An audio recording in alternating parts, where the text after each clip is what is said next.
right, good evening. Call to order the meeting of the Brisbane Planning Commission. John, can you please call the roll? Commissioner Gooding. Here. Commissioner Mackin. Here. Commissioner Patel. The record reflect Commissioners Gomez and Sayasan are absent at the moment. All righty. May I have a motion, please, to adopt the agenda? I move we adopt the agenda as is. All in favor? Aye. Commissioner Gomez is entered. Right. We'll pause briefly to let him grab a seat. Welcome.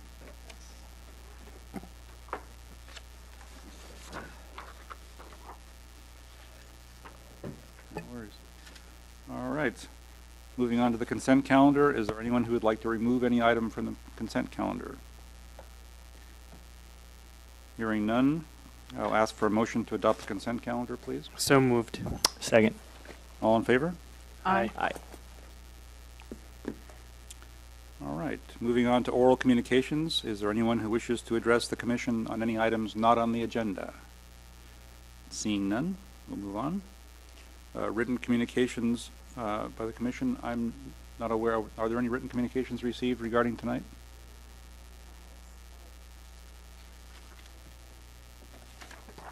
Thank you. Yes. We have a letter August 27th, 2019 from Home for All and 21 Elements advising us of upcoming workshops and presentations, and that'll be part of the record.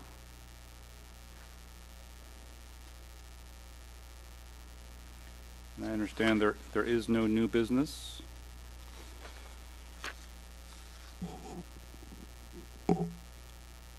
And we have, as I understand it, a couple of workshops presented by staff. Is it time for presentations from staff?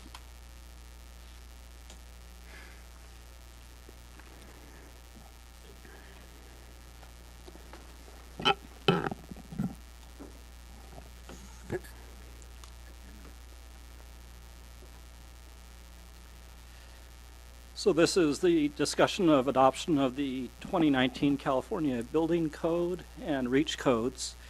Every 3 years, a new set of construction codes is published by the state. That's referred to as California Building Code, or CBC for short. Local adoption vests authority for enforcement of these codes with the local jurisdiction as required by state law. So the new 2019 CBC will become effective on January 1st. The 3-year update cycle is also a key time for a city to adopt local modifications or REACH codes if desired. REACH codes are essentially local codes that reach beyond the state code with more stringent regulations. Since CBC adoption and REACH codes are contained in Title 15, of the municipal code, they are not subject to the Planning Commission's purview, but this report is provided as an informational item and to provide an opportunity for you all to provide feedback to City Council as you see fit. So at this time, the REACH codes are still under preparation. So this report just provides a kind of a cursory summary overview of where we're headed with the draft provisions. Note that the state allows for REACH codes, but adoption of these codes must be substantially equivalent to the CBC or more stringent than the CBC, of course. The local jurisdiction is required to make specific findings such as geologic, climate, or topographic conditions that are special. Also, if a REACH code involves energy requirements for buildings, jurisdictions need to file an application to the California Energy Commission, or CEC, to demonstrate that the local amendments are cost-effective and would save more energy than those required by the state. Alternatively, a city may use another jurisdiction's cost-effectiveness study as long as it's within the same climate zone and also that the REACH codes are substantially the same. In previous adoption cycles, we've adopted other REACH codes, and this is what we have on the books right now: fire prevention, water conservation for landscaping, recycling of waste, and that's for construction, demolition projects, green building, as well as energy conservation and generation or solar. Consistent with the city's adopted climate action plan, key among the targets for REACH codes in this cycle are measures that would go beyond the state minimum requirements for reducing greenhouse gas emissions. And there are 2 ordinances that are in preparation for this. Both would place additional requirements on new developments, both residential and non-residential. So these just would apply to new developments. One is the electric vehicle or EV charging infrastructure ordinance. The other is for building electrification to get away from use of natural gas in buildings. For the EV charging ordinance, we've been working with the County Office of Sustainability and Peninsula Clean Energy, and we'll be utilizing model ordinance from them as a starting point. For the building electrification, City of Menlo Park City Council just this Tuesday actually introduced a ordinance that Brisbane intends to use as a model, and since they've prepared a cost-effectiveness study and they're within the same climate zone, we can tag on to that with ours. So the following are a few key highlights on the EV charging infrastructure code. As I'm sure you're all aware, vehicles powered by fossil fuel are our primary source of GHG emissions, and in our area there's been an increased utilization of those, outpacing essential fossil fuel vehicles by quite a bit. And of course, availability of charging stations are critical to that, continuing with that pattern.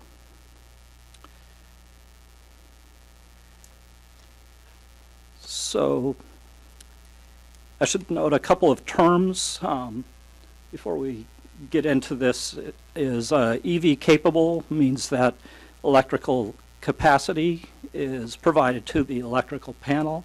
EV ready is a step further in completing an electrical circuit to the parking space, and electrical vehicle charging station is a complete station ready for vehicle charging.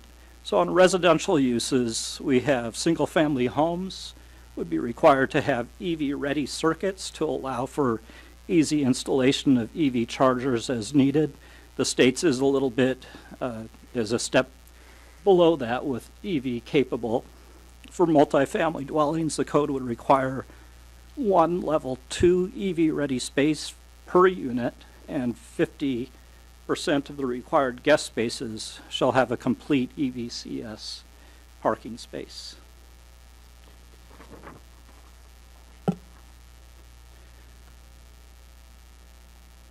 For non-residential development, the ordinance would distinguish between high and low parking turnover uses. Low turnover uses would include such uses as administrative offices, and that would apply when 10 or more spaces are required, and they would be required to have 50% of the parking spaces would be EV, and you could see how that breaks down here, and that was provided in your staff report. I won't repeat all that. The high turnover uses such as retail and restaurants, also with 10 or more parking spaces, would have a total of 25% of the parking spaces as EV, as shown here. Then on the code for use of fossil fuels in buildings, we would be proposing to use a prescriptive approach, again, based on the City of Menlo Park's ordinance, as I mentioned. This would eliminate much of the natural gas building systems in favor of electric power. This would be in combination with solar power generation requirements on both new and non-residential buildings. And we already have a solar energy ordinance from our last cycle, but that would be updated to be consistent. And then for 3 stories or less, new residential buildings, 3 stories or less, would be required to be all electric except cooking appliances and gas fireplaces.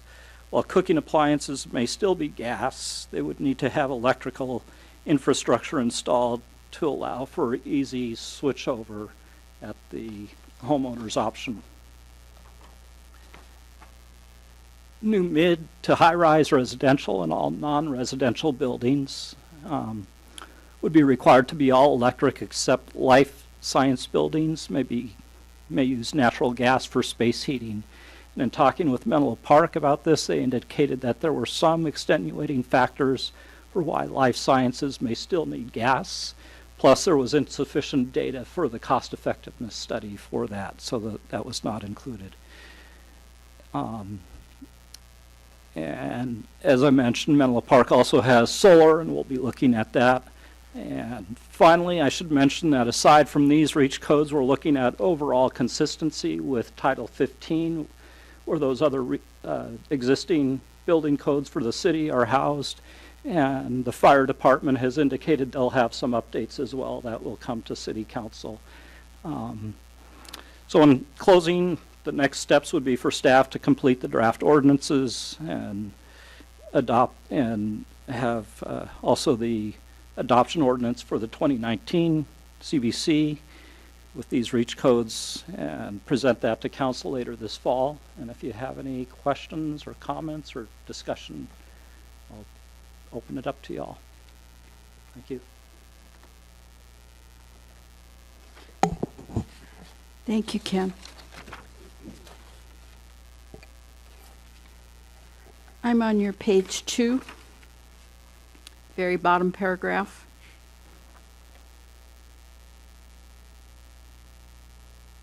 New state requirements provide for just 10% of the parking space to be capable of supporting future EV charging stations for multifamily developments. Does that code specify whether that 10% is designated for tenants or guests? Or do we know? Or is it just open? Don't recall. I think Okay. it may be open. Okay. Then moving along, could you define for us what an EV-ready circuit consists of? I'm trying to get a clarification that will help us to understand whether this is building with the power available in a particular area, or whether this is actually installing the exact electrical circuits that are necessary. You know what I'm saying? Because you've got circuit breakers, you've got power boxes, sometimes you have transformers. So what do we mean by an EV-ready circuit? So I'll let Adrian correct me if I'm off on this, because I have to give her credit. She's done a lion's share of the background work and dealing with the countywide groups as well as talking with Menlo Park. So a great partner in this, so I appreciate her help in this. So EV ready is essentially, you have the electric circuit completed to the box, and it needs to be close, essentially, as I understand it, to the parking space. So it can serve that parking space, but you don't have the complete. So the power is there. Goes beyond that. Okay. Or actually, I'm sorry, I'm reversing it. Capable is the power is there. Mm-hmm. Ready is actually that it's out to the spot. Essentially, I liken it to a EV ready space is kind of plug and play. You basically have a 240 volt outlet near the parking space. So if you had a designation for 6 spaces, you would have 6 plugs on the wall. Yes, one at each location. Okay.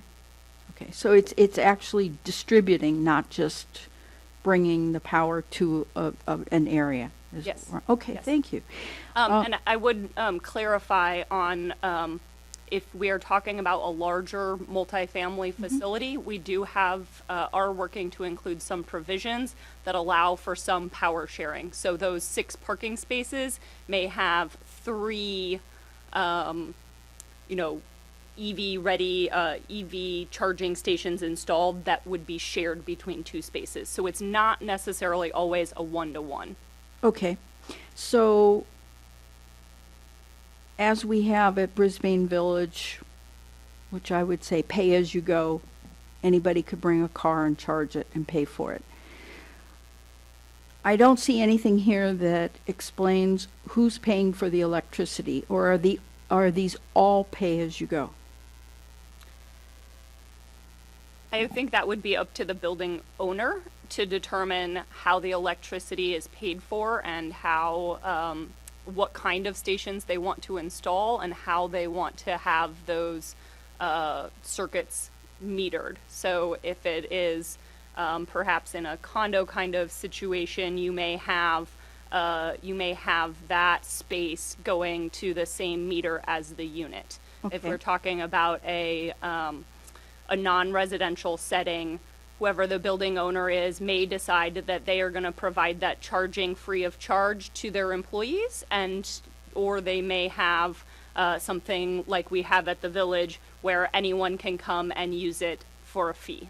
Okay, and I'll mention, just to tag on, so you also have guest spaces and multifamily, and so you may have a combination, one model that Adrian mentioned for, say, condo owners, and another pay-as-you-go for guest spaces. So that, I was going to ask that. And so in terms of these chargers, they haven't proliferated as much as I might have anticipated, but neither here nor there. I don't know whether it's because of demand or the cost of the charging stations.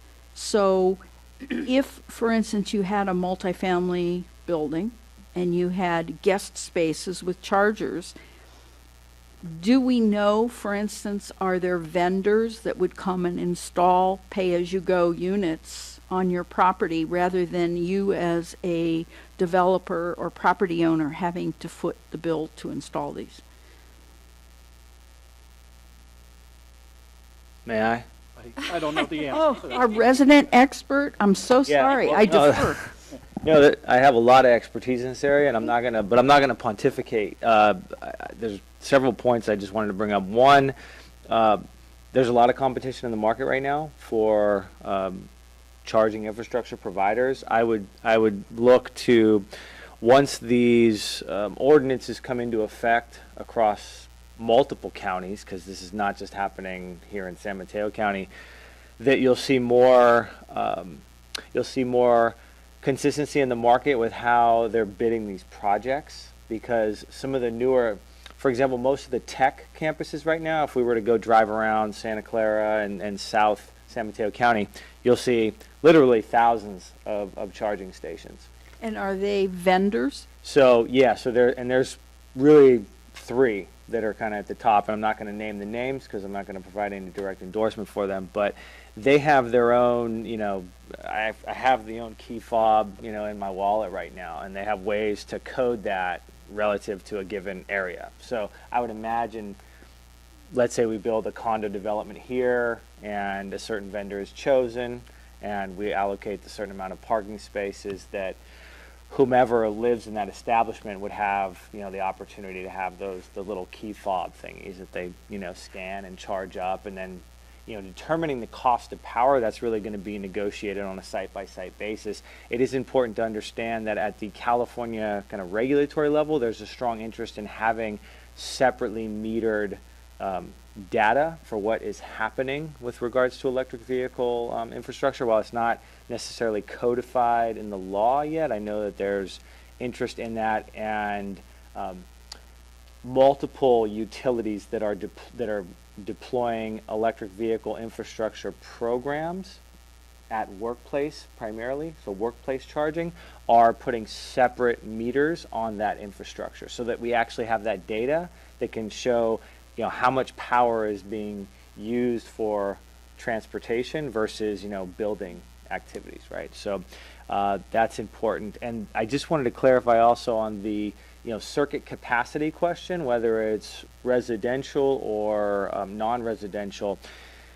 It would make my understanding of it, it's most economical for commercial buildings to, build out that infrastructure, plumb it, right, plumb the electrical, run the conduit, and install the charger during that phase of construction. What you will see in the residential market, though, is if people don't have a vehicle, perhaps, they will, as I'm pretty sure it's going to be codified here in the ordinance, they'll run out that circuit, right, and probably have it stubbed off if there isn't a clear, demand at the time to have a charger. Because there are lots of, like, I have one in my house, right, and so there's lots of chargers on the market. You can go on Amazon right now and get lost looking at the variety of level 2 chargers, which would basically be a 220, 240, volt, similar to like an electric dryer, right? So I think of it like that. It's like having the circuit capacity ready to go if you were having an electric dryer, but instead of that, you're gonna have an electric car. So if I may ask then, say that you are planning a multifamily dwelling with maybe 50 units, and in terms of the electrical load required to charge a lot of vehicles, plus power, Yeah. a large structure of tenants, does this increase the requirement of power to a building substantially? And is that a huge cost factor? And is a building owner able to recover that? Because that's where we talk, and we've had the conversations here about what it costs now for developers to build a building and how it's hard for them, and they're saying it has to be market rate because the land and all the material costs and contractors. How much of that increases the cost of a new building? I mean, is it substantial? To the best of my knowledge, we haven't seen the significant requirements to upgrade infrastructure, meaning to increase the capacity of circuit, of a given circuit. There is under Title 24 energy modeling requirements. Now, I'm not exactly sure how that ties into some of the newer residential codes, because I don't necessarily have an expertise in the residential space. I know when it comes to commercial buildings, like, they model the energy usage, and that's very important because that will give a utility insight whether you need to upgrade infrastructure or not. That's borne by essentially all customers is how that pencils out, and that's basically how new infrastructure is funded. That translates out to pennies on the dollar to everybody, and there's generally the argument is that it's a net benefit to society to have that infrastructure capacity, right? I do think there are questions when you look at industrial applications, some of these buses, for example, that we're seeing deployed. That's still a question mark. And as we look at there's a company that is very popular that makes electric vehicles that is pursuing a big rig, like truck, all electric truck. I've heard of that. Yeah. So there are question marks around how do you maximize the existing infrastructure without having to overbuild, because of the demand for power for those batteries is significant, and you potentially run into some serious infrastructure challenges. Okay, so can I chime in here a little bit, because I think I have some numbers that may help with. I didn't mean to go off on a tangent there. Yeah. So we recently received some cost data on, it was modeled for a 60-unit building based on our draft code, and the numbers were, I believe, came out to about $47,000 to put one level 2 EV ready space at each of the parking spaces. Wow. And in a retrofit situation, those same 60 chargers would cost something on the order of $170,000.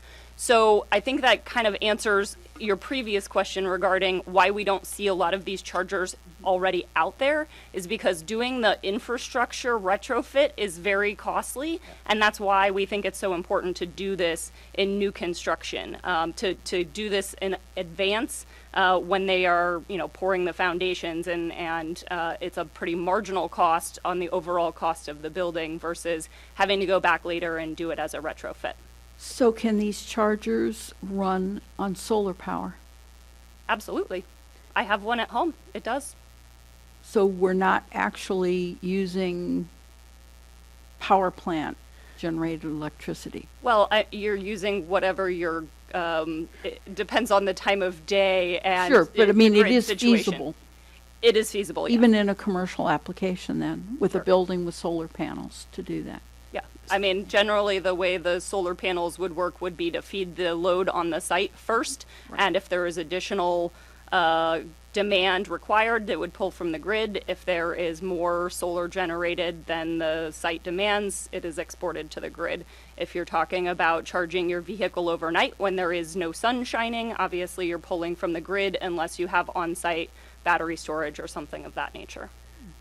Yeah. So, Oh, I have just one minor tangential cranky comment about this, and it was inspired by Commissioner Mackin's beginning her points with the village EV parking spaces. I was there 2 days ago, and as we all know, lunchtime demand for that area, for the parking there, is getting pretty high, and it's pretty crowded. And there's 2 EV spaces there, and it says something like EV charging vehicles only, something like that, whatever. And my point is the language might not be clear enough, because there was a nice bright white Tesla parked there, not charging, but taking up a charging spot, which strikes me as kind of antithetical to the point of creating parking spaces for charging to be taken by a car that's all full up and doesn't need to charge, and somebody comes along and would like to charge over lunch and can't. So possibly either in here or elsewhere, maybe clarifying, it might be worth thinking about clarifying usages of non-private spaces, or We do publicly have- subsidized spaces, or whatever the village is. We do have an ordinance on the books about those spaces being used for active EV charging only. There are 2 parking spaces because of the way the code requires as far as ADA spaces and whatnot, and it is entirely possible, I don't know the situation if this is true or not, but it is entirely possible that the vehicle that was there not charging was waiting for a different vehicle to finish charging and be the next in line, which would be considered acceptable, I would Yeah, in think, this case, under the way they were- we have it were written. Actually, the other space was actually empty, so it wasn't a really big critical issue, but they were in the space, using the space, but just not charging, they just weren't plugged in. That would violate our existing regulations. So there's out of curiosity, who or what enforces that? Is that It would be just basically our police a parking ticket? parking enforcement. parking Yeah, enforcement, again, yeah. typically, like most enforcement, it's going to be on a complaint-driven basis. That's how most enforcement of those kind of items would be picked up on private property. So I have to be that guy who calls and complains about it. Thank you. Sometimes shaming people through the apps, the Yeah. common charging It- apps. So for whoever's watching is that white effective. Tesla, you know who you are, right? It's, Yeah. it is actually a emerging phenomenon for existing EV owners, but I don't think we should beat that one up yet. so Santa Clara County has this interesting system where their parking spaces have solar. So they're powered by solar. So there's some sort of requirement where there needs to be solar generation, and because there's this requirement for solar generation, the EV sites for that particular parking lot are free for 2 hours. Is there any way to tie solar requirement to providing free charging or discounted charging? So what we're looking at is updating our energy generation ordinance as well. And that's, as it is right now, it's not specific to location like a parking lot or on the building. It'd just be a certain level of power that would be required depending on the type of building that it is, or type of development that it is. Yeah, Commissioner Patel, I'd like to add just a few comments there, because what you've seen, if you look, like a lot of retail establishments got ahead of that almost 10 years ago with offering free charging as a way to basically keep customers in their establishments longer who were driving electric vehicles. I think that was a novel idea. It's still very much experimental, so we could drive around. We could go check out. I could show you where a lot of those are. I think some have been underutilized. Has been some of the critiques on that. With regard to the costs of you know, provide, I mean, that's really incumbent upon who owns the property, you know, and the capital that was invested in that system, right? I mean, I think those are kind of the two big question marks on kind of how they would structure that. I'll mention another kind of flip side of this is we also, for larger parking lots, we require a certain amount of trees. So there's kind of this balancing act of, okay, having heat island effects and trying to reduce that and the other benefits of trees. And so it's a tough one. So if I may also, on your page 3, you note multifamily dwellings, 1 level 2 EV ready space per unit, where the California new code is saying 10%, but you also add 50% of required guest spaces. And I have a little bit of a problem with that, in that there are large multifamily dwellings and there are small ones. And just the point that you made, if I have a guest coming who needs to charge their car and I have a charge-ready spot, or maybe my neighbor does, I would simply say, well, let me go talk to them, or I'll pull out of my space and you charge your car in mine. I think it's adding a little bit of a burden to require 50% of guest spaces to be EV ready, when someone could go somewhere else to get it charged, or maybe on site use one of the existing spaces. I'm looking at cost factors, the mantra for affordable housing, the developers saying your costs are so high we can't do this. Yeah, I think this is always, as Ken pointed out, with the solar panels and the trees, you know, all this is a balancing act, right? It's a balancing act of the cost, the benefit to both individuals and society, and the idea that, again, if electric vehicles are sort of a mainstay or a way of trying to reduce greenhouse gas emissions, you know, the idea of the incremental upfront cost to promote, enable that sort of activity, you know, again, that's a societal benefit, and some of that incremental cost is going to be borne by you know, private developer who's exercising a right. I think, and I haven't talked to Ken about this, but in many cases are other provisions of REACH codes and green building ordinance. There are provisions for hardship waivers. And I don't know if that was something I assume was going to be built into this code as well. Sure. So if you had a very unique situation, a project that is a low mod, you know, completely low income project, again, that would be a conversation the city could have with that developer, and if they could point to the reason why that it becomes a margin of flipping the project or tipping the project, obviously that would be something that could be balanced. So I think we're trying to sort of maybe are putting our finger on the scale of the societal benefit and good right here, but we want to make sure that we don't, you know, make other kind of projects that provide community benefit infeasible as well. But, you know, I think that's right now the way we're kind of leaning in this whole particular endeavor. Commissioner Mackin, did you have any other questions? I did, but I'm moving okay. to a different territory. Go for it. I'll Okay. wait till you're. So the other question I had is on the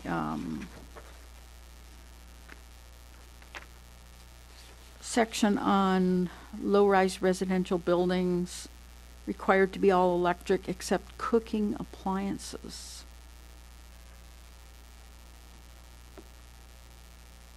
And gas fireplaces. So the heating in that residence is projected to be electric?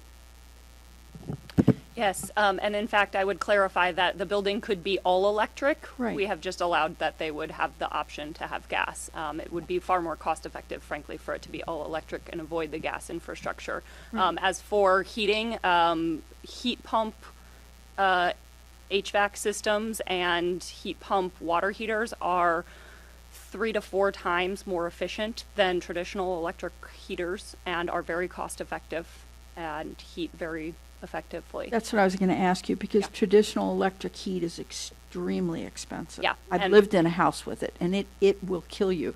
And I think that's a misconception that we are going to have to really get around. Heat pumps are becoming much more known in certain circles, but I think it's still a relatively new technology for a lot of people that is, I think, going to really surprise people at how efficient it can be and really cost effective. Okay, so in one sense where I go, maybe something is too strict, why not just make it where the building needs to be all electric and not even have the gas? Why not do that now?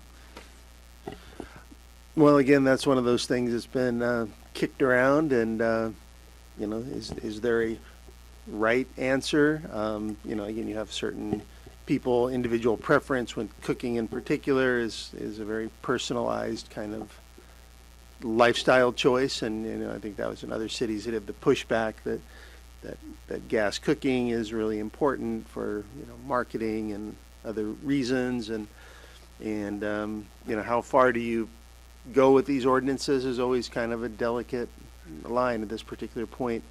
We drew it there. If the council wanted to say no, let's just prohibit gas entirely, they wouldn't be the first city who's done that. I mean, there are other jurisdictions that have.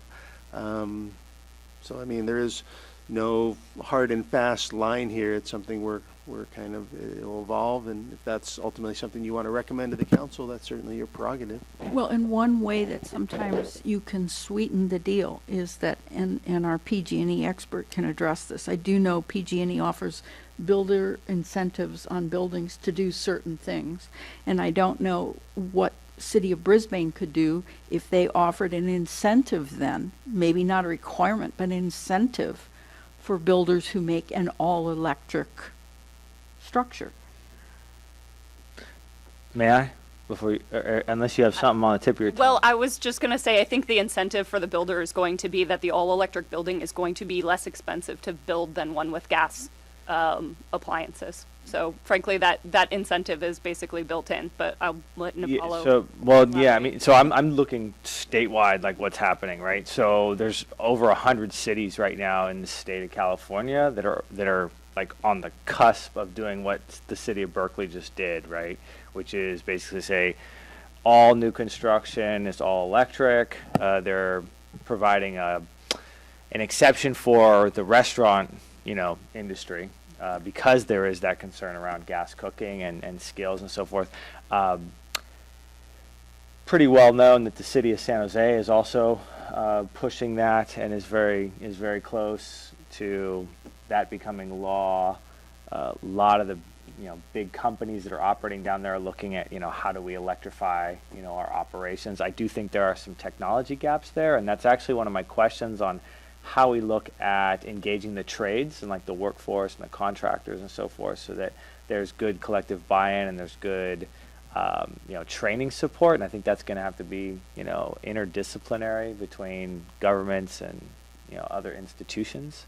So that's a question actually, but I didn't. Yeah, just that's a good point, and just to let you know, so we did reach out to the local contracting community, essentially sending notices to those that are listed in our Brisbane directory. So it was 30 different contractors that were listed in there that we sent notices of this meeting with a link to the staff report. I haven't heard back from any of them. It may be that as this goes on to council, we may get their interest more perhaps, but we did do a reach out. And also to add on the cooking and gas fireplaces, one of the things is those are kind of the pretty low usage features in a home compared to, say, heating the home. And cooking is a very personalized thing, and so I think the idea was to leave that as an option, but probably more and more you'll see that shift to all electric homes, just as Adrian mentioned, that it's cheaper. And on the workforce side of things, I know that this has been a big conversation in the countywide working group, and there's a lot of interest and concern there. And so I think there is a kind of collective desire, and hopefully will be a collective effort following the adoption of these codes, which are happening throughout the county and throughout the state in many, many cities, to really see that training and industry development so that our workforce is ready to build these all-electric homes. And you do see a lot of the newer multifamily developments across the Bay Area are all electric.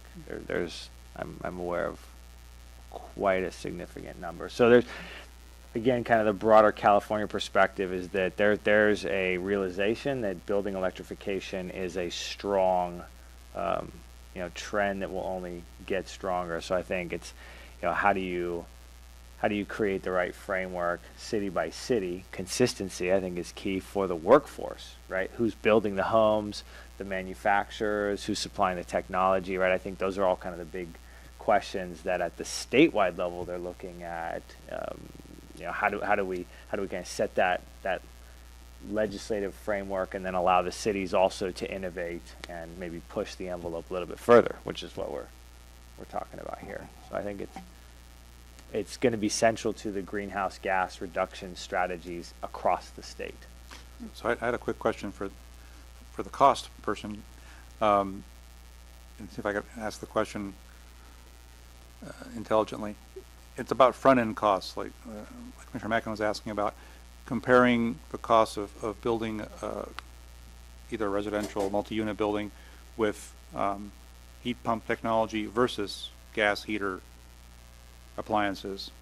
Is it a lot more expensive to build the heat pump and water pump technology, or is it not a big delta? I won't have all of the numbers off the top of my head, but my understanding is that if we are talking about all electric versus mixed fuel buildings, in every case the all electric is going to be less expensive, primarily by virtue of the lack of the gas infrastructure. I believe on a single family home, that savings is on the order of about $6,000. I don't recall the other numbers off the top of my head, but I do think they are in the cost effectiveness study, and maybe Ken will have a few handy. That's $6,000 just to get the gas infrastructure to the building. I apologize.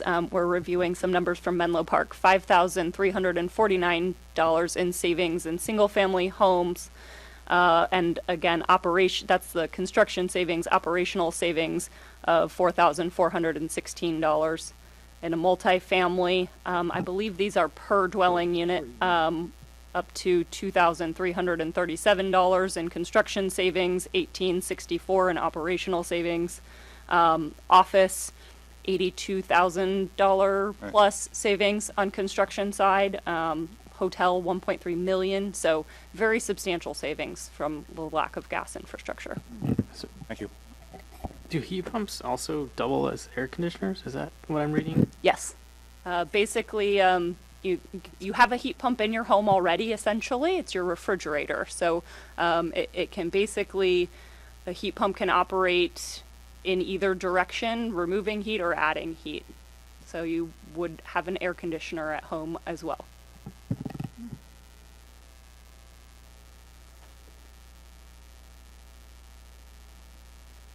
That's cool. Is that all our questions? That's all I got. Thank you.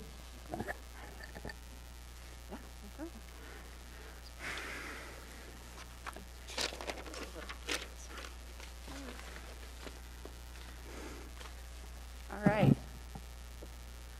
So we're going to switch gears now from talking about new buildings and REACH codes to talking about existing buildings and a building efficiency program that we have been developing for about a year now.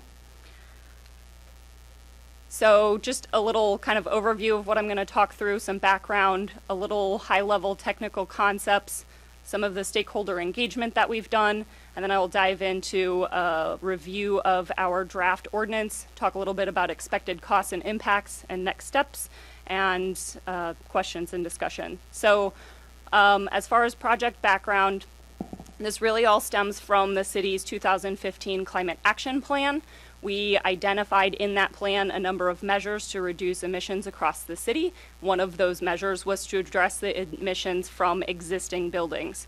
And we narrowed in on existing buildings on commercial buildings because, as you can see here, they represent about 30% of our emissions footprint. So that sector there in the blue is our electricity and gas usage in our commercial sector in Brisbane.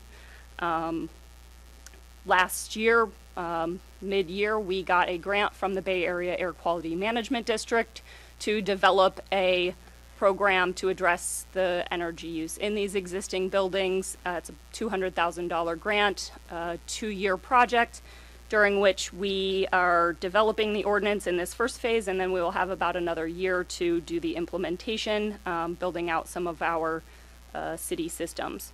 So really the goals of this project are to lower the environmental impact of our existing buildings by reducing greenhouse gas emissions, energy and water use, meeting our climate action plan and state goals.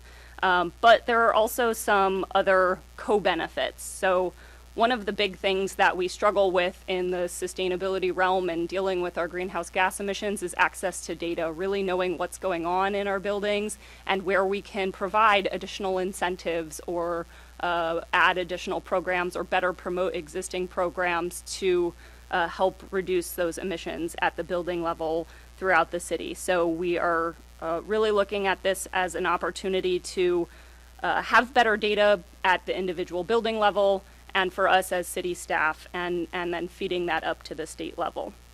We also see that these programs can help provide better performing buildings, save buildings money, improve the health and productivity of the building occupants, improve the value and marketability of the building, provide utility cost transparency for lessees and future buyers, and so on. So really a lot of benefits that we are hoping to see from this project as we move forward. So in Brisbane, we took a look starting off this project at our basically a market analysis, looking at our commercial building stock. You can see on the top there, I apologize, it's probably very small on your screens, but that top one is showing you our top building owners in town, HCP, Prologis, Phase 3, some of our big owners of total square footage and number of buildings in town. And then the bottom chart there is average area of our buildings, industrial, clocking in a little over 14,000 square foot, commercial buildings a little over 12,000 square foot, and then of course residential buildings much smaller down there at 2,000 square foot. Primarily residential buildings, single family residential buildings are not affected by this ordinance, but multifamily buildings over our certain threshold would be included. So to kind of give you a sense of what we're really talking about here, really the core of the program is building benchmarking. And so benchmarking in this context means looking at your annual energy and water use in the building and using that data to inform the building owners so they report it to the city, allows us to better make use of that data, provide it to the market through transparency, posting online, and allowing that data to be used by the market to spur building owners to improve efficiency. I should have noted to start with that there is a state level building benchmarking program. It was born out of AB 802, state legislation a few years ago. It requires all commercial buildings 50,000 square foot and over to benchmark their buildings. So we already have a number of buildings in town that are subject to a building benchmarking ordinance. We're hoping to take that and iterate on that and take it a little bit farther. Those buildings over 50,000 square foot would have to report to us instead of to the state. They would not have to report to both places. Building benchmarking is done through a tool called Energy Star Portfolio Manager. It is a free interactive energy management tool provided by the U.S. Department of Energy and EPA. We have over 21 billion square feet of buildings benchmarked in Portfolio Manager across the U.S., about a quarter of the total building market. And then to go on to some of the other concepts that we'll talk about, we have included in our ordinance energy audits. So basically, energy audits are a look at your building that's going to provide a list of energy conservation measures with associated costs and savings, and there are different levels of audits. So ASHRAE level 2, actually down there on the bottom, is kind of a industry standard level audit, and then asset score is a lighter, easier audit, if you will, something that's a little simpler that we will be looking at for smaller buildings in the 10 to just under 40,000 square foot range, and then 40,000 plus square foot buildings would be looking at that standard level of audit. Retrocommissioning typically refers to simple fixes to ensure a building's systems are operating the way they were designed to. So you'd have a professional engineer or building auditor coming through and making sure that your thermostat is programmed properly, that your air conditioning or isn't running all night, your lights aren't on when they don't need to be, those kind of things that are just making sure the existing building systems are functioning at their optimum efficiency. So in thinking about developing our program, we were looking at who else across the state and nation is doing these kinds of programs, and fortunately we have a lot of folks who have come before us to follow. Most of them are larger cities. San Francisco and Berkeley have had ordinances for a while. San Jose's just passed in December, and Los Angeles, I believe, in 2016, and then I mentioned the state level ordinance, AB 802. So we are taking basically the best of what's out there already and applying it here in Brisbane to our local building stock. And I will especially call out Los Angeles and San Jose because those are the two that our ordinance is most similar to. So for stakeholder engagement efforts, we've had 2 workshops in the spring.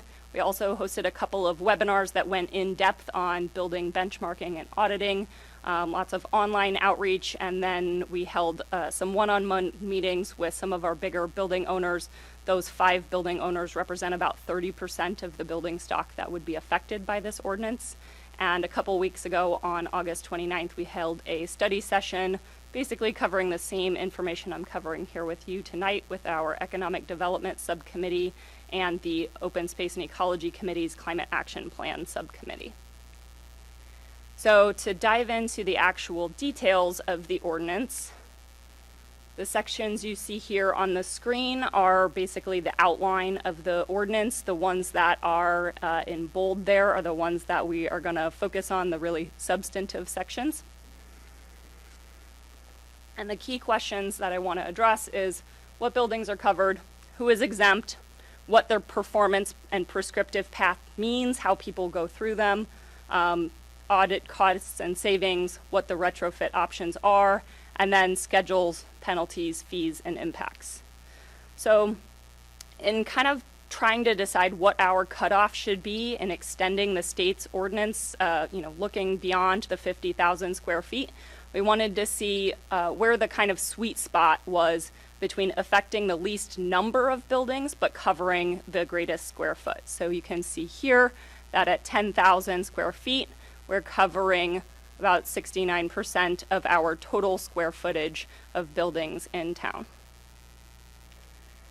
We also wanted to make sure that those smaller buildings that we were covering weren't subject to an overly intense audit for the level of opportunity that they would have in a smaller building. So we looked at that cutoff again, looking for the sweet spot, and determined that at 40,000 square feet, we would have 79% of our covered square footage, but only impact 44% of the covered buildings with that higher level standard ASHRAE level 2 audit. So basically what you have on the screen here is an outline of how businesses or buildings would go through this ordinance. And I believe this was included in your packet ahead of time. Basically you start at the top with annual benchmarking beginning in 2021. So every building 10,000 square feet or more is doing that annual benchmarking. Basically, they collect all of their data for 2020 and they report it by May 1st through that Energy Star Portfolio Manager tool. And then we go into the beyond benchmarking And basically that's all of those other steps of auditing, retrocommissioning, and retrofits kind of lumped in there. And so before I go into how exactly you go through those paths, I wanted to call out who is exempt from these processes. So a number of buildings, it just simply doesn't make sense for them to be subjected to this. If they don't have occupancy, if they don't receive energy or water services for the year, if they're planned to be demolished, they don't need to benchmark. If they are intended for sale within a year, or if they were constructed within the last 5 years, they would need to benchmark, but they would not be subject to those other beyond benchmarking requirements. So now to go back through these paths, I believe we're going to start with the performance path here on the top. This is basically how we are going to give the buildings that are doing the right thing already the easy off-ramp. So they don't have to go through all of these steps if they already have a high-performing building. And how we determine if that building is high-performing is the things you see on the screen here. So Energy Star Portfolio Manager gives buildings a 0 through 100 score. That's saying if you get a score of 80, you're better than 80% of the buildings across the country. If you're better than that, we're going to say just show us that documentation and you're good to go. If you have improved that Energy Star score by 20 or more points, you're going to be able to get on the performance path. There are a few building types for which Energy Star has not yet developed a score. And so for those buildings, they can look to other databases and look at their greenhouse gas intensity of the building. If it's 25% or better below that property type average, they would get a pass, or if they've improved again by 20%, they would get a pass. And then lastly, if they have existing distributed energy resources, so that's if they have already the solar photovoltaics, battery electric storage, a grid interactive efficient building that's basically able to respond to demands from the utility to lower peak energy usage and other things of that nature, or if they have a decarbonized building, so primarily those buildings that don't have fossil fuels in them. So if you don't meet any of those criteria for a high-performing building, your first step, and this is going to start in 2023 or 2024, is to conduct an audit. And again, that's where we have the two levels based on the two different cutoffs of building size. After that, you're either going to perform retrocommissioning or do some retrofits. And that's going to be over the next 5-year cycle that you're going to have to do that. So you're going to submit your audit, and now your 5-year clock starts until you have to complete that retrocommissioning or retrofits. So the retrofit options are going to be something that we will keep separate from the ordinance and have as an administrative document so that we can keep it up to date with what the latest and greatest technologies are. But these are a few examples of things that would be covered under the energy side. Again, this ordinance is addressing both energy and water, so you would have one option in the energy side that would be something on this list, like installing a smart thermostat or participating in a utility retrofit program, or installing some of those distributed energy resources, and then one option from the water efficiency side, like insulating your hot water pipes, bringing your plumbing up to code, or participating, again, in utility retrofit programs.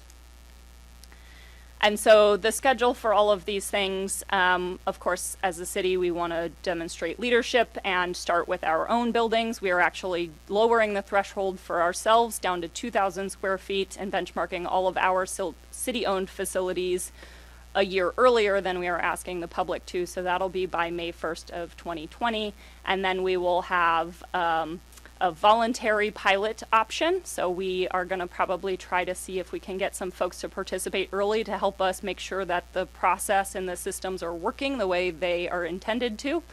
May 1st, 2021, and annually thereafter would be that benchmarking report. And then that 5-year cycle for beyond benchmarking requirements starts in 2023 for our commercial buildings over 10,000 square foot, and a year later for the industrial and the multifamily residential buildings over 10,000 square foot. As far as penalties, fees, and appeals, we simply refer to other portions of our existing administrative code for violations. We do not currently set any fees for compliance or submitting the reports. We do have an option written into our draft ordinance that would allow us to go back to council at a later date if we determine that fees needed to be set, and then appeals would go to the city manager within 15 days. So I'm sure you're probably wondering, what is this all going to cost? First off, on the benchmarking side of things, most folks would be able to benchmark their buildings themselves. It is certainly possible that they would go out and hire someone to do that for them, but that is a relatively low-cost thing to do. It's basically tell us a little bit about the basics of your building, plug in your or upload your energy data, and you're ready to go. For those lower asset score audits, we are looking at something between 6 and 20 hours of work for a professional. Assuming something on the order of $100 per hour, you might be looking at $600 to $2,000. And then for the ASHRAE Level 2 audits, it's a really hard thing to put a number on because it varies greatly by the building type and size and by auditor. Different companies obviously have different rates, but we were able to come up with some numbers through some of our other cities that have gone before us and determined that we are often looking at 10 to 15 cents per square foot. So for that 40,000 square foot building, that lowest threshold might be on the order of $6,000 up to $15,000 for a 100,000 square foot building.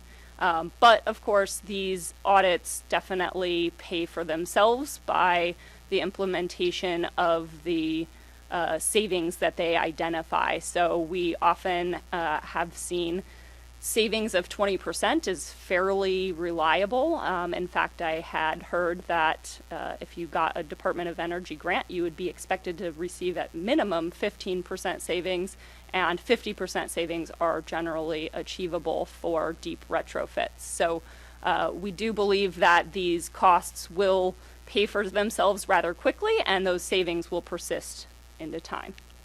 As far as expected impacts on the number of buildings covered, you can see that we have about 109, we estimate, buildings covered by this ordinance, 61 of which are going to be in that ASHRAE Level 2 size audit, and 48 down in that lower level asset score full audit.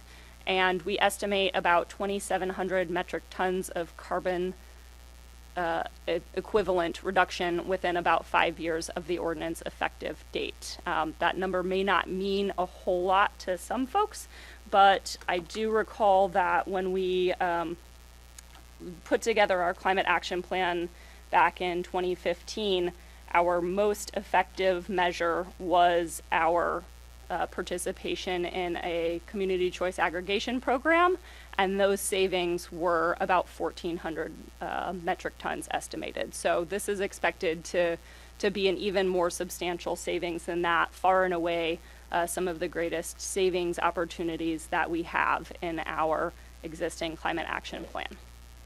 So we're here tonight talking through this. We have already, as I mentioned, had several public workshops and events.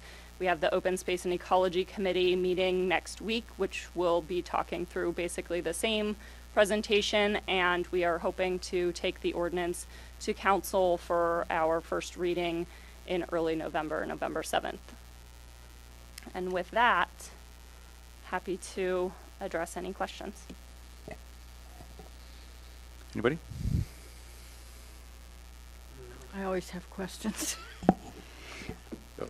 Let's start with, what does ASHRAE stand for? Ooh, I believe it is something like the American Society of Heating, Air Conditioning, Refrigeration Engineers. It Heating, wasn't refrigeration. It's an industry association that has a number of building standards and is very well-respected and common organization establishing standards for audits, retrocommissioning, and the like. Okay. It wasn't a trick question, just curiosity kept coming up going, what does that stand for? And I'm looking for. Sorry about that. No, it's okay. When you had stakeholders, and I appreciate the slide you had with the existing commercial property owners that we have in Brisbane. Was there any discussion about these capital improvements and the costs? Did that come up? Because I would like to bring something up about that. Did they have any feedback for you on that regard? We primarily talked about the costs from the perspective of the costs of what we will be requiring. We are not requiring anybody make any particular capital improvement. We are requiring them to take a look at what improvements they have an opportunity to make. They always have the option of simply doing the retrocommissioning and tuning up their existing building and not doing any of those retrofits. Okay, thank you. I didn't understand that because Yeah. when you said fines and penalties, then I'm thinking, are they going to be required to do some major capital improvement? No. Okay. Essentially, we hope that they will. We hope that by identifying those opportunities and seeing the costs and savings associated with them, that they will choose to make those upgrades, but there is no requirement. So you can see here as they go through, first off, if they have that high-performing building, they won't have to do really anything. We hope they'll still take a look and find opportunities, but they won't be required to. On the prescriptive path, they do that audit, and then they can either retrocommission or do an energy retrofit and a water retrofit. And some of those retrofits are actually very low cost. Installing a smart thermostat is not a particularly expensive thing to do. No, not at all. If they decided that they wanted to install solar, obviously that can be fairly expensive. It can also have a fairly good payback. So we just want them to take a look at what those opportunities are and then make the decisions that are right for their building. Right, because I'm thinking more in terms of, you also had a slide where you showed on-demand water heaters, changing lighting systems, heating, and some of those can be large depending on the size of the building. Yeah. In that stakeholder meeting that you had as well,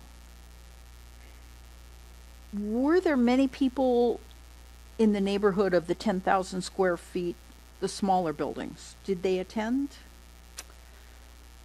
I'm just curious as what kind of feedback you got.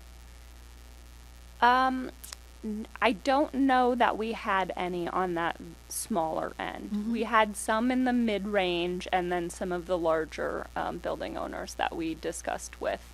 As far as feedback from the stakeholder engagement and workshops generally, often that went into some of the most common feedback we heard was, it doesn't make sense for us to do this for our building because of the renovation or we're going to demolish the building. And so those kinds of comments directly went into the ordinance draft in the terms of some of those exemptions that we talked about. Okay.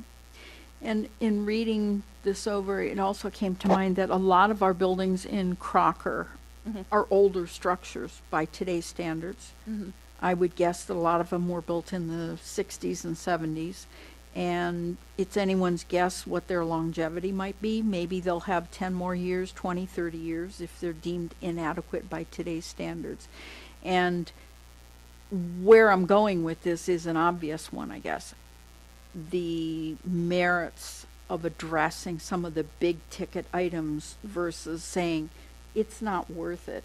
And when you talk about sensible exemptions, or someone who says, I don't have the money to do this, or,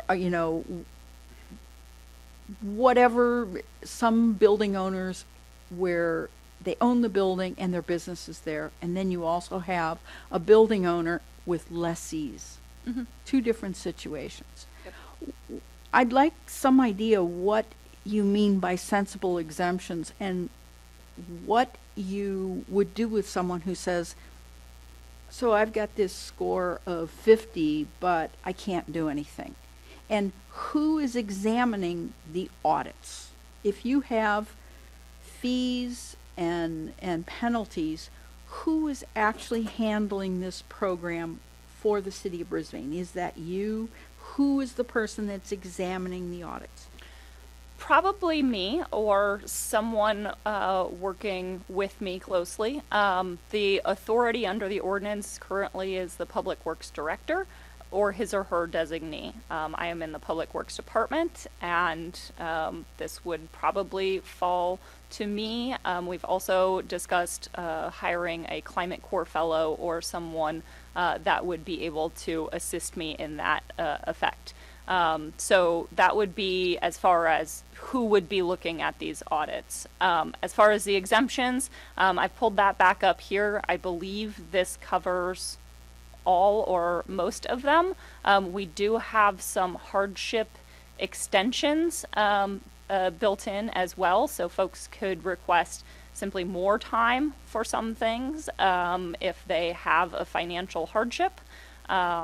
Those are primarily the main reasons. As far as kind of the owner-occupied situation is a much simpler case than the tenant-lessee or the owner-lessee situation, and we are well aware of that, and that is something that we are still further investigating how we can make sure that the costs and benefits are shared. We are looking at the possibility of incorporating a green lease option as a way for those folks in those situations to meet the requirements of the ordinance and be able to share those costs and benefits. I think it's really important. 1 second. I'm not sure if I understand what you mean by that. You're talking where it's a lessee? Yes. So a green lease is basically a concept by which an owner and tenant work together on lease language that perhaps saves the tenant who is paying the utility bills money because the owner has invested capital in the building improvements. And so to split those costs, that tenant who now sees the savings may be paying a little bit more in rent, but paying less in their month-to-month expenses on the utilities. And so there's a lot of existing real estate work that has gone into over the last decade or so, really developing this sector and developing common lease agreements that would provide those templates for building owners and tenants to work together to share those burdens and benefits as well. And part of what we hope to do with this program, and the reason that we have our first compliance deadline not for over a year after this is hopefully going to pass, is to be able to provide education and resources. And so that is our phase 2 of the grant that we will be working through next year, is to gather up some of that green lease language, to provide some of that training, to make sure that building owners and tenants are all aware that this is coming, so they can begin gathering their data and working together to plan for this, and also so that we can make sure that they have the resources they need, whether it's contractors that work in this space in our area, as far as providing those audits and benchmarking services and those kind of things. So we want to really make sure that the requirements go hand in hand with resources. So when you talk about a green lease, are you talking about someone who's initiating a new lease or rewriting an existing lease? I would say either, probably. Okay, because here's where I'm coming from.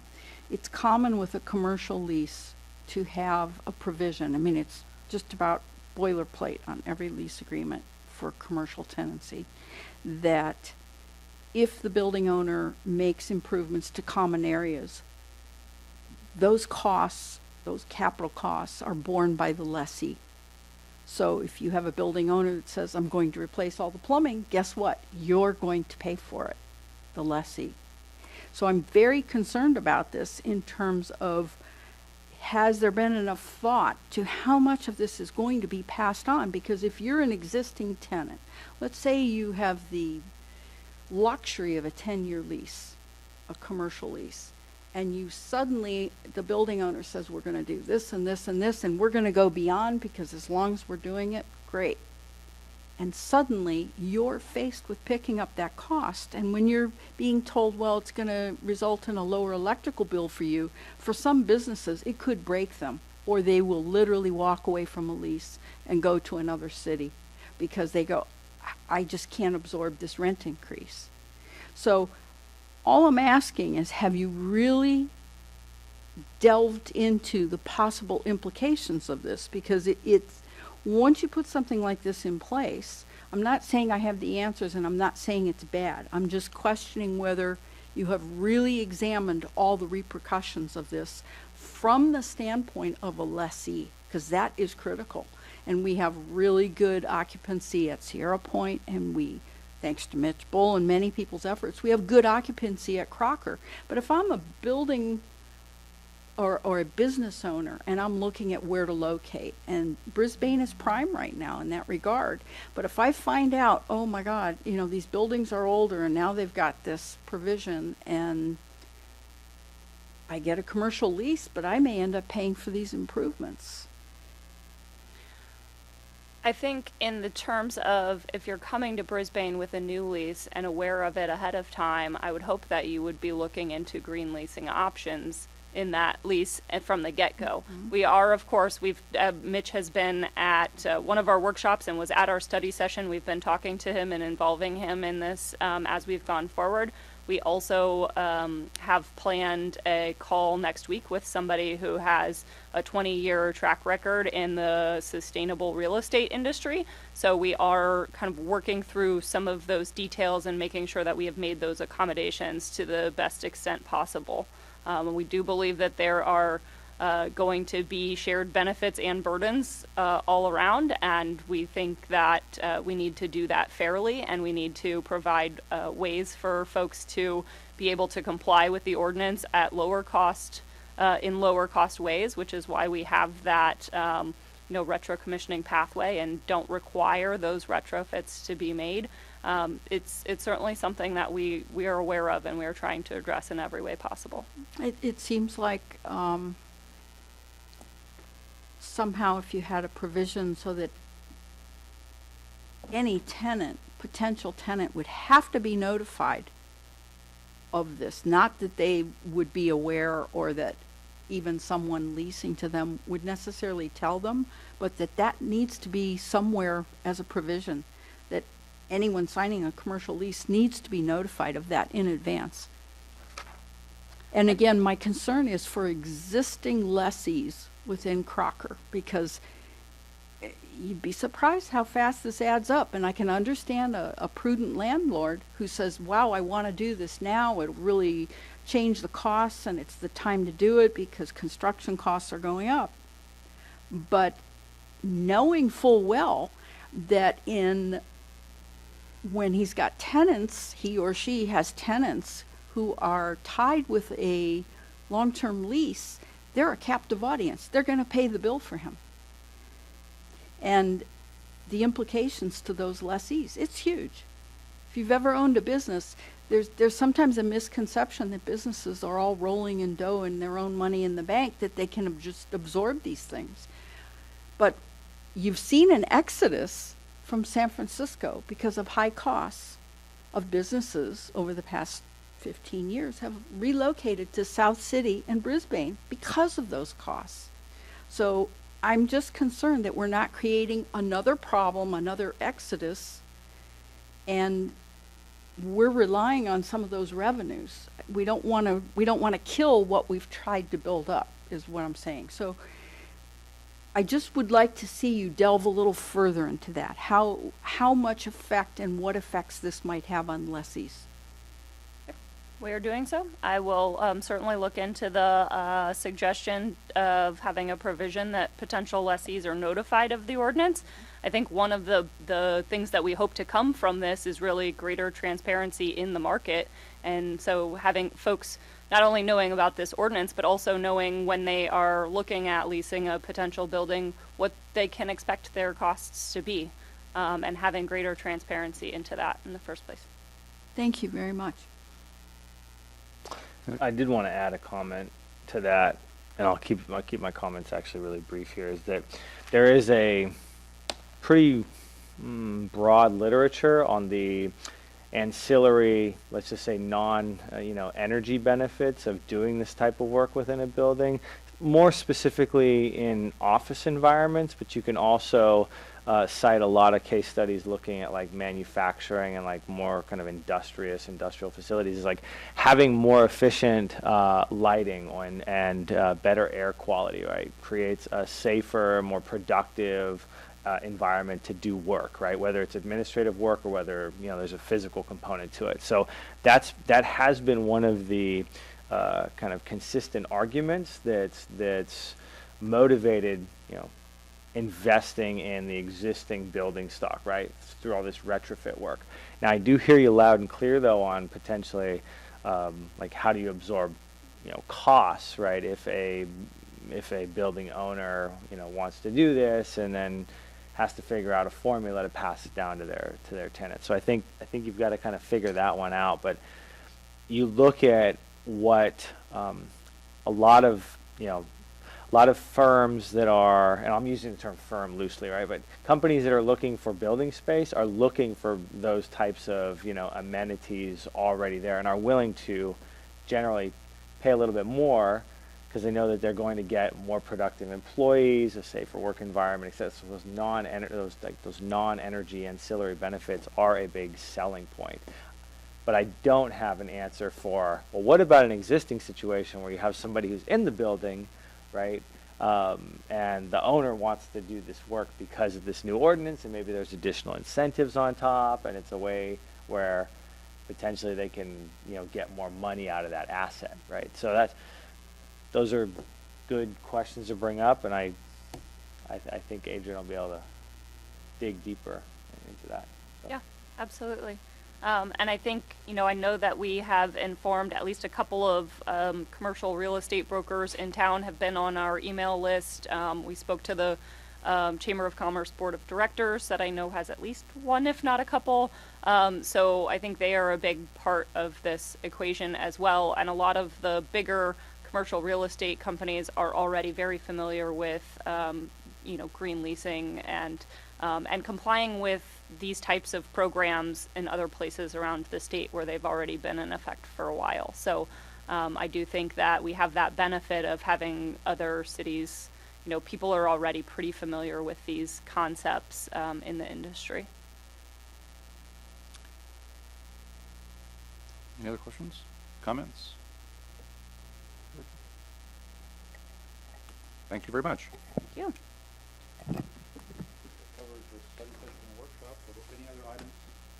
Any other items initiated by staff?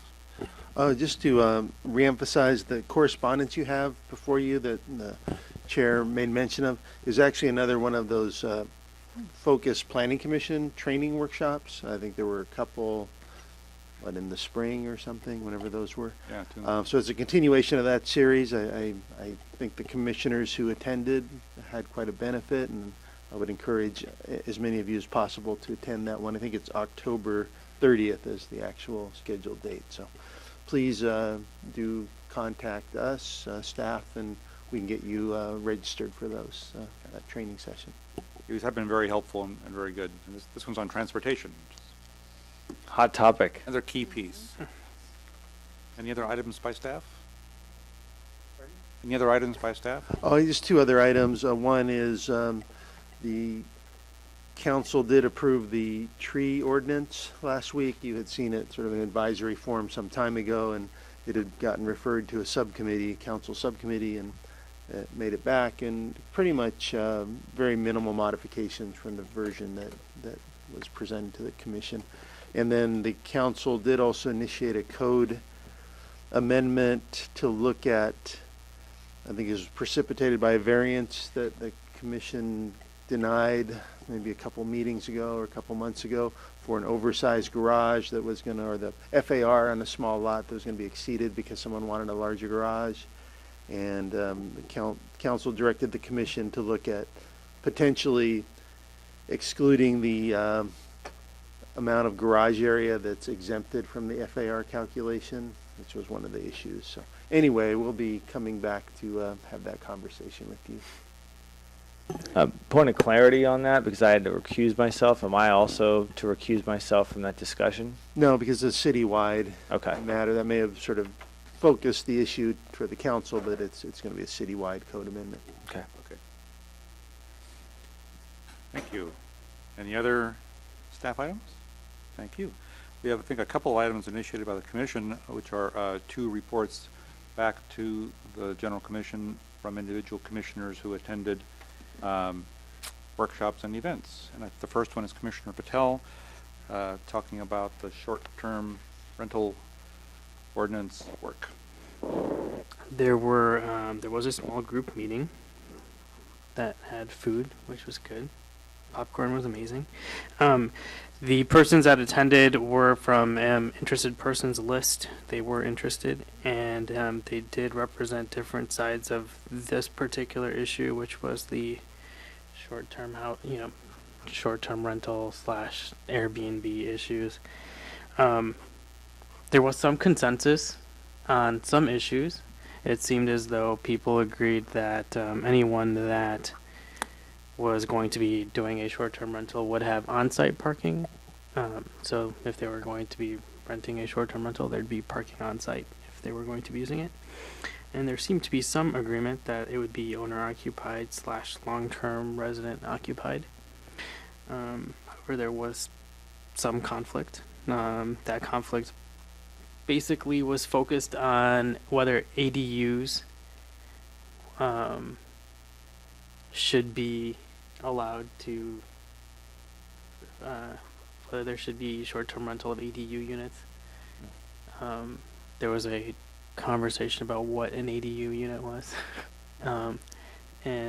Also, there was some discontent as to any type of regulation that would make it more expensive to run such a business. Or they wouldn't call it a business, they would call it a short-term rental, I guess. That wasn't a business. And what are there plans to have more of these meetings, or? We didn't leave any, there was no conversation about having another meeting. I don't know how, I think the conversation really helped us see that there are certain issues that are just entrenched, and that potentially, will always kind of be 50-50. If there were issues that came up that maybe we saw room for more discussion being helpful to get some sort of consensus, maybe we would have, but I don't know that we really got there. No. Were there any suggestions, things that had not been brought up the last time we had a discussion here? So I thought it was really interesting on the way that people try to do workarounds, actually. So, renting out a place for 31 days, and that makes it so it's not a short-term rental. So I was interested in thinking about like what the definition of a short-term rental would be versus a long-term rental. I guess what would be a short-term rental versus actually increasing housing, or I guess long-term rental. And it seemed pretty it does seem arbitrary. You can rent out a place for 31 days and then rent it out for another 31 days and rent it out for another 31 days, and that makes it a long-term rental, so you don't have to comply with any of these short-term rental things. So maybe, we should discuss talking about like there has to be some sort of multi-month lease or something, or there has to be a lease of some sort that indicates that it's a long-term rental and not a short-term rental, something like that. But that was just something I thought was interesting. That's an interesting prospect because it circumvents the charging tax on it. Right.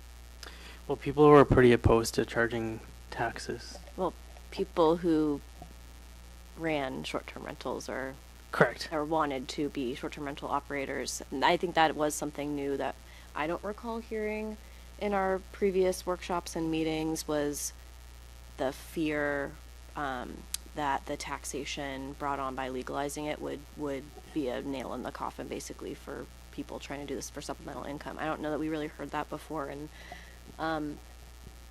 And we haven't talked in detail about how those licenses would work. Is it a flat fee? Is it a? Yeah, we haven't really talked about the structure of how the council want to, other than a transit occupancy tax, that's kind of one thing they're looking at, treat it like a hotel in terms of the revenue.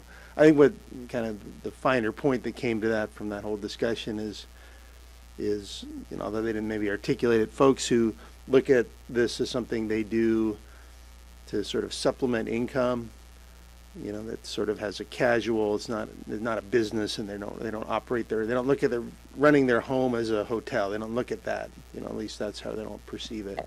And, I think what they're getting at is the point that if you're going to charge fees and taxes, that you're actually going to promote people who do that as running it as a business, because you're charging them like a business. So it's an interesting little paradigm here that they're saying this is sort of a casual, I'm doing this to make ends meet or pay for this extra supplemental thing, not running a business. So you actually start treating it like a business. Are you going to promote people who want to operate it as a business as opposed to something that's more of a supplement? So it's an interesting perception. This is probably revisiting old points, but I want to make the point that I think several folks in this commission were in favor of the notion that not all short-term rentals are created equal and shouldn't be treated that way, that there's the folks who are making a little supplemental income, and there's folks who are building things or buying things to be short-term rentals, and it's perfectly, I think it's legitimate and very probably legal to treat them differently, or at least regulate them differently. And I think that would go a long ways to assuaging the concerns of people who don't want to prevent folks from supplementing their income to some degree, as opposed to being in the business of being a short-term rental owner. So at the risk of beating a dead horse, I'll stop there. I think, but Commissioner Mackin made the point weeks ago that I think also is my strong view, that short-term rentals are antithetical to improving housing availability. They just are. And that wherever we have a lot of short-term rentals, you have higher housing costs and higher rental costs. And so if we have a housing crisis, let's keep that in mind when we draft this ordinance. And if we don't worry about the housing crisis, then not. We have to face the fact that one tends to work against the other. Done. Was there any discussion about limiting the number at the meeting? There was no discussion as to numbers or anything. It was more like a conversation about, to me, it was all about like costs, trying to keep costs down for people that want to do short-term rentals. And I think it seemed as though that they didn't want regulations as to, safety regulations or any sort of regulations. Seemed like to me. And then it also seemed as though there was some conversation about like, well, if you make it too expensive, people will just do it illegally or something. They'll do it anyways. They just won't do it via the official routes. I will say, and when we get to a public hearing for a draft ordinance, hopefully in the next month, the survey that was published last month did ask about whether people were interested in capping the number. So we'll present the results of that survey, and that'll be part of the analysis in the draft ordinance that you guys see eventually. Any other comments or questions about the short-term rental? Right. The next item is actually mine, to report to the commission and staff about the visit that Commissioner Sayasan and I had to two different retail cannabis establishments in San Jose last Saturday. There were two very different ones. There's a very nice contrast in a way. The first was one that was quite small and modest. It was called Whitefire. They're both in a sort of industrial, commercial neighborhood of San Jose. This first one was a smallish storefront. The owners of this one apparently have quite a large number of other branches, but many of them are this sort of smaller neighborhood type model. They expressed interest in having community involvement and and having their wage structures be a living wage and those kinds of issues. The other one was Caliva, who currently has a delivery business here in Brisbane already, and this was I believe, their only retail facility either in the Bay Area or the state, but certainly locally. And it's quite substantial, very, very sharp contrast. The retail part was substantially bigger and kind of brighter and a little bit flashier, if you will. And they also gives a tour of the manufacturing and processing facilities that are right next door, which are of course quite bright and shiny and very high tech and up to the minute and very highly regulated and highly controlled by state statutes for safety and health and all that. So those are the differences in them. The things they have in common really were that they both seem to have a pretty good concentration on external security and separate exits and controlling customer flow and monitoring who's in and who's buying. Something that we both noted was both of them seem to derive substantial sales from vaping products, which are, I think, perhaps an issue of growing concern and growing fear about the effects, and might be something worth thinking about. San Francisco's already taken some steps to control vaping in some settings. That's an issue.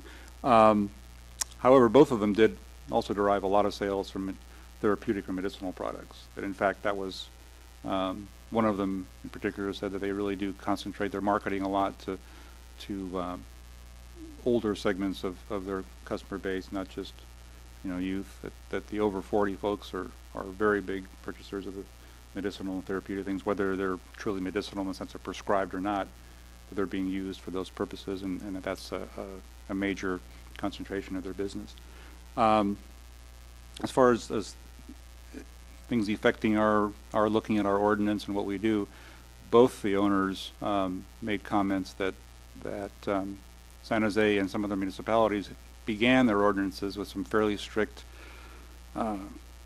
restrictions on where and what districts they could put these retail facilities in. They wound up being restricted to industrial/commercial areas that, in their opinion, without my taking aside, in their opinion, had some unexpected bad consequences of having retail places in places with no sidewalks, because the industrial parks weren't built with sidewalks, or without very much parking because they weren't built to accommodate retail facilities, and so they were having spillover effects on the neighborhood and the neighbors from the flow of their business that were not optimal, and they didn't like having to deal with those ramifications. So that may impact how we look at where and when they can build things. They find their biggest challenge is to find the right facilities in the right kind of neighborhood to put a retail facility where it doesn't have an impact, where it's X far from schools, X far from other kinds of facilities, medical facilities, and still have parking and all those good things. So it's their concern they expressed with a clear desire that we at least pass those on as their concerns. I think that does it. Those are my primary takeaways. They were both very professional, very well-run facilities. They seem to take pretty seriously the security issues, and they have cameras everywhere and security everywhere. Through the chair, can I ask a question? Can you talk a little bit more about the security? Was it a kind of bouncer situation where someone was outside checking identification and then Yeah, you just walk? they're a little different, but the effect of it was to have a security person outside initially checking and welcome you in, but making sure you had an ID, and then once you gain admittance to the sort of foyer, then there's a further clearance in there to present your ID and actually registering your ID, and they log you in, and are required to maintain that database of who their visitors have been. And only then are you admitted into the retail section. And then once you've completed your purchasing in the retail section, you exit by a different place than the folks who are newly coming in. So it's a very, sort of, not exactly Disneyland, but there's only one way you can go through this place. The differences are that the bigger Kaliva facility had, iPads everywhere where you can search their products and make some pre-selections and things like that. The other place was more hands-on, but that's just more of a marketing issue.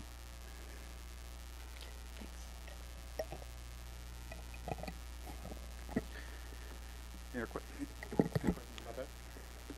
Thank you.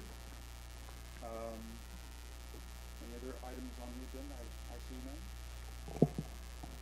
none. Sorry. Any other items on the agenda? I see none. I will entertain a motion to adjourn to our next regular meeting, which I believe will be on September 26th. So moved. Second. All in favor? Aye. Aye.